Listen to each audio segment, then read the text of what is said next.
Most people think of The Wind in the Willows as a warm children's story, picnics by the river, Rat and Mole in their boat, and of course, the wild Mr. Toad with his car. It feels like a safe, cozy tale of talking animals drinking tea and living a quiet life in the countryside.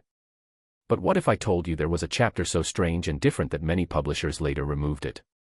A chapter where the fun stops, the river grows quiet, and something powerful and ancient appears, something that feels out of place in a bedtime story.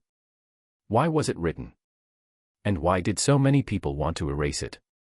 This is the forgotten chapter of The Wind in the Willows, The Piper at the Gates of Dawn. The book, written by Kenneth Grahame in 1908, quickly became one of the most loved children's stories of all time. But it isn't one single story, it's a mix of adventures, mole and rat exploring, toad causing trouble, and dreamlike journeys. Hidden among these chapters is one that feels completely different. Many later editions left it out, calling it confusing or too frightening for kids. In this chapter, Rat and Mole are searching for a missing baby otter named Portly. As they row their boat upstream at night, they hear beautiful music. The river changes, it feels glowing, holy, like something out of a dream. And then they see him, not Toad, not Badger, not any friendly river creature, but a great figure with horns and goat's legs. A presence that is both kind and terrifying. Rat and Mole fall to their knees, unable to speak. They pray, they worship. When the vision fades, they find the lost baby otter safe at the god's feet. But afterwards, they cannot even remember what they saw. The being is Pan, the ancient god of the wild.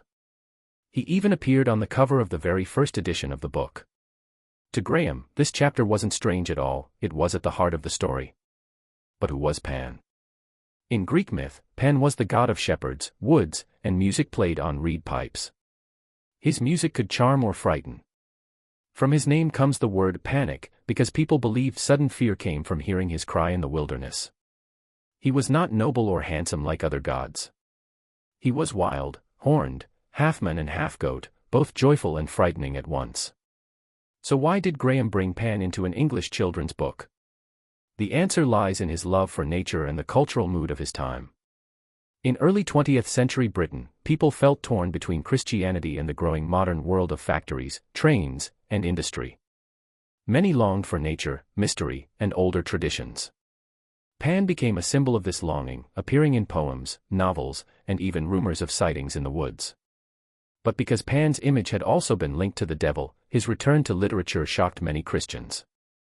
That's why publishers often cut the chapter. In America especially, children's editions usually left it out. By the 1930s and 40s, many British editions dropped it too. They thought it slowed the story down or was too dark for kids. Disney's 1949 version of the tale left it out completely, and soon most people only remembered the funny adventures of Toad. An entire generation never even knew Pan had once been part of the book. Why did Grahame insist on it? Maybe it was personal. He lost his mother at age 5, and his father could not care for him. He grew up lonely, finding comfort in the fields and rivers of the countryside. For him, Pan may have represented the spirit of nature itself, something beyond words, both healing and fearful. Years before, Grahame had even written essays about nature and old gods, showing how deeply he cared for these ideas. Some believe The Piper at the Gates of Dawn is actually the key to the whole book, the moment when the title itself comes alive, when the wind in the willows whispers of something divine in the natural world. But later editors wanted a safe, cheerful children's story. Pan was too wild, too pagan, too close to the image of the devil.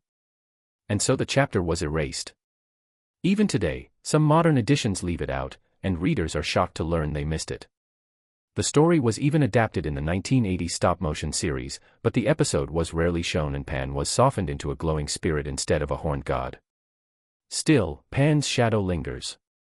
He inspired poets, novelists, and even Pink Floyd's first album. His figure echoes in other stories, from C.S. Lewis's Fawns to J.M. Barrie's Peter Pan.